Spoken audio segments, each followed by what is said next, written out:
ব্যর্থ হওয়ার দায়ে সরকারের বিরুদ্ধে এবং বাংলাদেশের প্রধান রাজনৈতিক দলগুলো ছাত্র জনতাকে নিরাপদ করতে না পারার কারণে তাদের বিরুদ্ধে আমরা কর্মসূচি ঘোষণা করছি।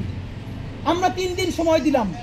আজকে বৃহস্পতিবার, শুক্র এবং শনিবার, আগামী 48 ঘন্টার মধ্যে আমাদের যেই 5 জুলাই বিপ্লবী ভাইকে হত্যা করা হয়েছে, বাকি 5 জনকে মারাত্মকভাবে আহত করা হয়েছে, অন্যদেরকে থ্রেট করা হচ্ছে, জীবন নাশের হুমকি দেওয়া হচ্ছে, আগামী 48 ঘন্টার মধ্যে প্রত্যেককে গ্রেফতার করতে হবে। শুধু গ্রেফতারি না, অনতিবিলম্বে তাদের শাস্তি নিশ্চিতের ব্যবস্থা করতে হবে। গণহত্যার দায়ে আওয়ামী লীগকে নিষিদ্ধ করতে হবে। নিষিদ্ধ করার আগ পর্যন্ত আওয়ামী লীগের উপজেলা পর্যায়ের প্রত্যেক 10 জন শীর্ষ নেতৃত্বকে বাংলাদেশকে নিরাপদ করার জন্য গ্রেফতার করতে হবে।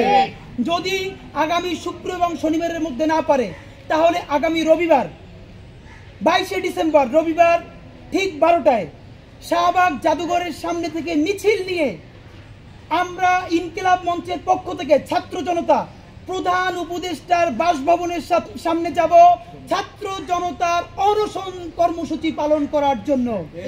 আমরা চিৎকার চেঁচামেচি করতে করতে আমরা অসুস্থ হয়ে গেছি, আমাদের গলা থেকে আর কথা বের হয় না। আমরা আর চিৎকার চেঁচামেচি করতে পারবো না। আগামী 48 ঘন্টার মধ্যে এই হত্যার যদি বিচার করা না হয়, আগামী 22শে ডিসেম্বর রবিবার শাহবাগ জাদুঘরের সামনে থেকে আমরা মিছিল নিয়ে প্রধান উপদেষ্টার বাসভবন যমুনার সামনে যাব এবং যমুনার সামনে গিয়ে আপামর ছাত্র জনতাকে নিয়ে আমরা আমরণ অনশন কর্মসূচিতে বসবো, যতক্ষণ না পর্যন্ত এই খুনিদেরকে গ্রেফতার করে বিচারের মুখোমুখি করা হবে। আওয়ামী লীগের রক্ষী বাহিনী, জঙ্গি লীগের হাত থেকে বাংলাদেশকে নিরাপত্তা নিশ্চিত করা হবে।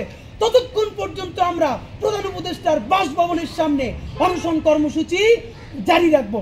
সকলকে ধন্যবাদ। বাংলাদেশ জিন্দাবাদ, ইনকিলাব জিন্দাবাদ।